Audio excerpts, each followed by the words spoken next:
My fellow activists, organizers, workers, I ask you to open up your minds, open up your hearts and your ears.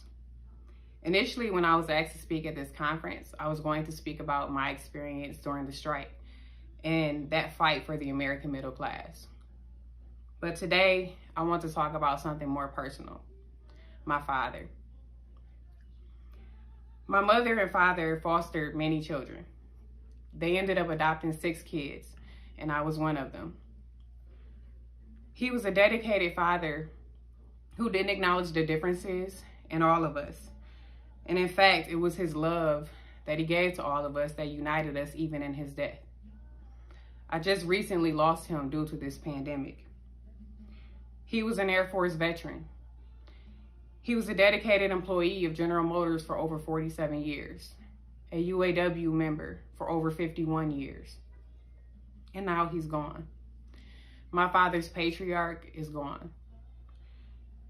And it's because of politics over people, profit over people.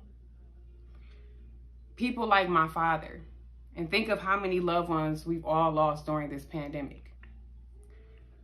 All because when he walked into that hospital, it was immediately understaffed. None of the medical assistants, the janitors, the doctors, the nurses could have been prepared for the magnitude of this pandemic. 2 weeks after he entered that hospital, we watched him take his last breath on FaceTime. It robbed us of the ability to be at his bedside, robbed us of the ability to celebrate his life. Contrast that reality to one where government and unions are there to ensure that a hospital is staffed properly. There to ensure that there are enough janitors to clean the hospital, to have clean rooms for our frontline workers, to ensure that they have clean sweeps of patient rooms, PPE readily available for not only the employees, but the family members, all made in America. Will my father still be here? Will the fathers, mothers, brothers, sisters, and friends of so many of us still be here? Imagine if the infrastructure of OSHA, the CDC, and workplace safety per collective bargaining agreements had been in place. Farm workers, patients, janitors, doctors, all of our family members being protected by having a voice in the workplace, by having a voice in the legislative halls. Let's take a step out of the hospitals into the American workforce. This pandemic has affected every sector of our economy. Teachers, auto workers, meat packers, you name it. There is no one untouched. One thing remains common in our history. When people came together to ensure that the workplace and the government worked on behalf of the people, then we overcame some of the most difficult economic times. How many lives must we lose? How many hardworking Americans must suffer because government continues to fail its people? Because the economics of the system are built to favor a few and not we the people. How can we live the American dream when the average CEO makes 844 times the average salary of its worker?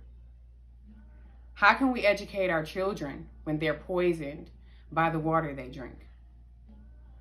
How can we afford to give them access to a better education when we cannot afford the exclusivity of zip codes that require 6 figures or higher? Perhaps this pandemic will shake us into a new American dream. One where we aren't working so hard that we forget to hug our children. That we forget to encourage values like kindness and empathy. An America where we aren't working 70 hours a week and still can't afford health care. An America where educational opportunities aren't limited by zip code. An America where our teachers are respected and honored for ushering in the next generation of America.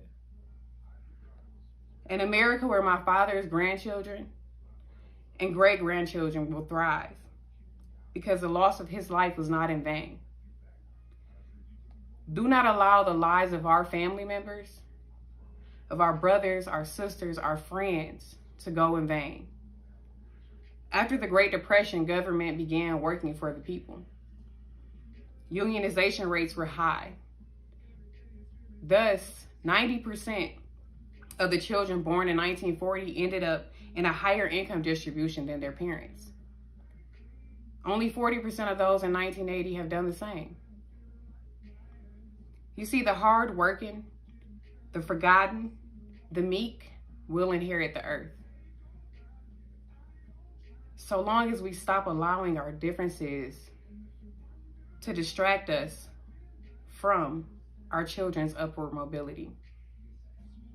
It's time for our people, for God's people, to turn our grief into action, to turn our sorrow into mobilization, and to turn our pain into advocating for not only our communities, but a voice in the workplace.